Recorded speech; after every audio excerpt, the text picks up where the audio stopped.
paraphrase something which was once said by Steve Jobs, is living with the results of somebody else's thinking, rather than seeking out additional facts for yourself and reanalyzing your arguments so that you may come to the closest proximity to what is true. The closest thing which is in approximation to truth. I argue that it is not merely certain sects of Christians, Muslims, or any other religion whom live with dogma. I argue that it is also many atheists whom live in dogma. And there is a unique difference between certain people who practice religion and certain people who practice atheism. As there are certain groups of atheists who spend a lot of time advocating their position. Their identity is placed much in being an atheist. Whenever your identity is placed in a belief, then that belief has some defining characteristics on whom you are, especially whenever you put things like atheist in your usernames. In academia, one must always come to reason in a constructive and analytical manner, refute arguments based off of the person's argument and not based off of another person.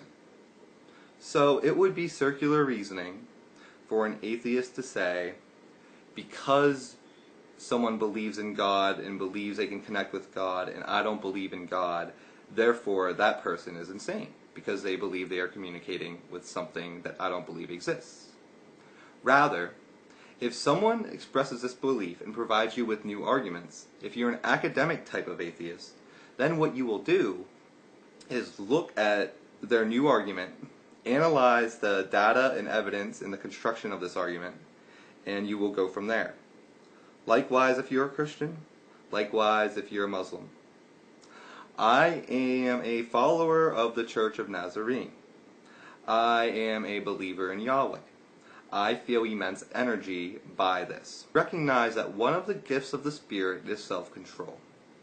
Sometimes I deem it appropriate to use His self-control by His guidance, as I am right now. And in my last video, I did not feel that it was essential to use that self-control. Now perhaps I was wrong. Perhaps I wasn't. I feel an immense presence of energy, so I do like to use that energy.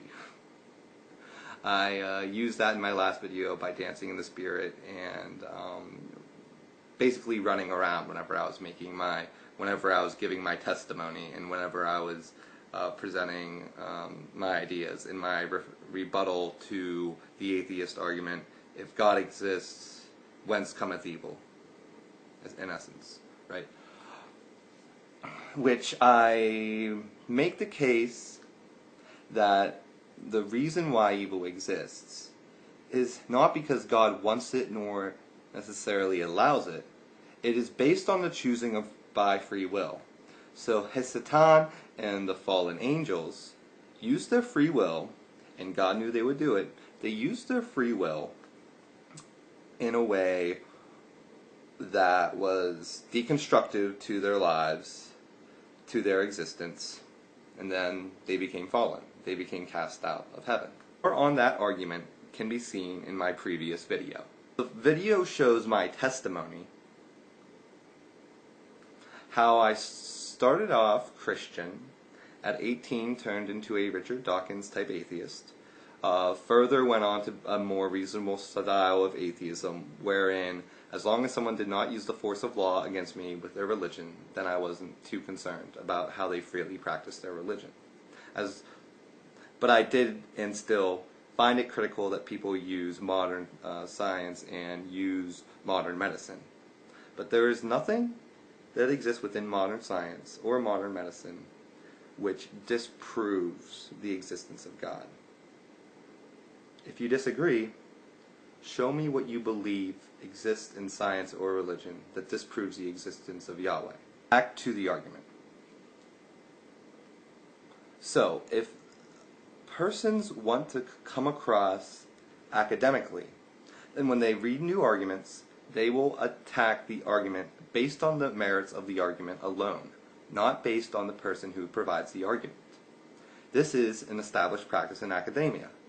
Whenever somebody, regardless of the field, whether that field be history, whether that field be or any of the social sciences, whether that field be geography or any of the natural sciences, regardless of your field, whenever you're providing a counter-argument in a published paper or in a paper you write, you learn to, and it becomes a requirement, for you to provide a concise and well-substantiated argument.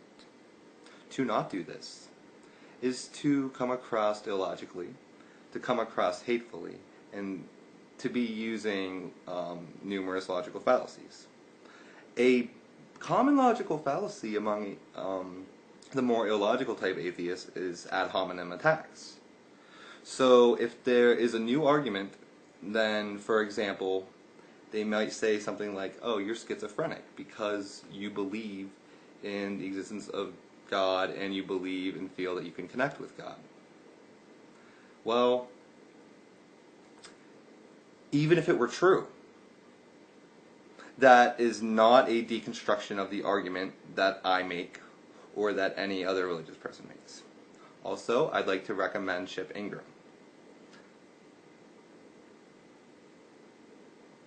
And also, I'd like to say that this principle doesn't just apply to atheists. This principle applies to Christians, and this principle, my fellow Christians.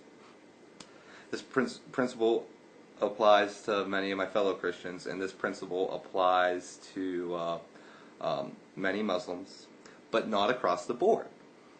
There are some who do make well-substantiated new arguments and well-substantiated new counter-arguments. There are some who merely repeat what they've heard before, use ad hominem attacks and other logical fallacies, and don't adequately address new arguments which are put forward. Thank you. May Yahweh bless you. May you come to feel Him. And if you don't believe He exists, I still like you. Because we are brothers and sisters in humanity. Have a good day. Bye. Praise Yahweh.